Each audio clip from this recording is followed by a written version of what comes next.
3 chapters into Acts, a beggar walks. A courtroom erupts. A husband and wife drop dead in church, and a prison cannot hold the apostles. These aren't 4 random stories, they're 4 pressure tests. And the church doesn't break.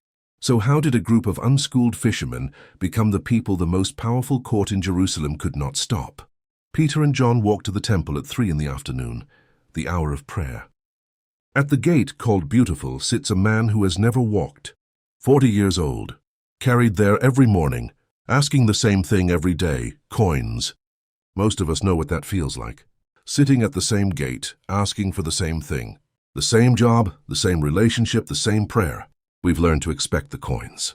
But God is looking at the man behind the ask. He looks up, same ask, same hands, same gate. Peter looks straight at him. Silver and gold I do not have, but what I do have I give you. In the name of Jesus Christ of Nazareth, walk.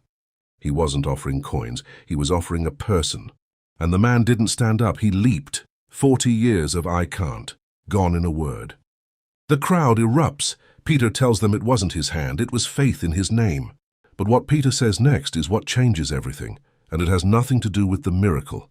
Peter is still preaching when the temple guard comes for him. 5,000 men come to faith from his sermon that day, and he spends the night in jail for preaching it. The next morning they stand before the Sanhedrin, the same court that condemned Jesus. The question, by what power or what name did you do this? Peter answers, by the name of Jesus Christ of Nazareth, whom you crucified, whom God raised from the dead. When they saw the courage of Peter and John and realized that they were unschooled, ordinary men, they were astonished, and they took note that these men had been with Jesus.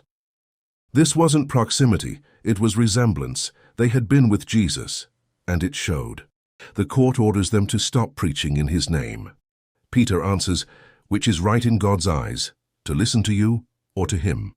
We cannot help speaking about what we have seen and heard. They're released. The council expected them to fold. They had no idea what was coming. But the greatest threat to the church wasn't only outside pressure, it was corruption inside. The early church is so generous, people are selling property to share with anyone in need. A couple named Ananias and Sapphira sell a field. They keep some of the money back, which was completely allowed. The sin wasn't keeping money. The sin was pretending total surrender. Peter says, Ananias, how is it that Satan has so filled your heart that you have lied to the Holy Spirit? Ananias falls dead.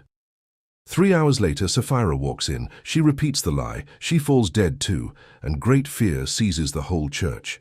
The Spirit wasn't only empowering the church, he was purifying it. But the Sanhedrin wasn't done, and this time, words weren't enough. The Sanhedrin arrests all the apostles. That night an angel opens the prison. By morning they're back in the temple courts preaching. The court rearrests them, furious. Some want them executed.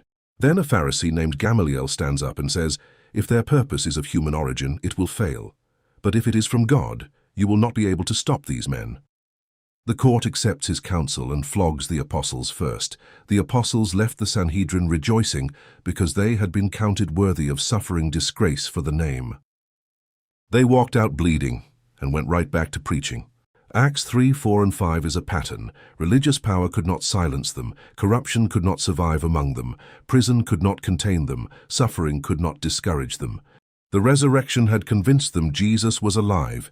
They had been with him, and the same Spirit still empowers believers now. Pressure did not break the early church. It revealed the power holding it together. Comment which moment interests you the most. Subscribe for Acts 6 to 7.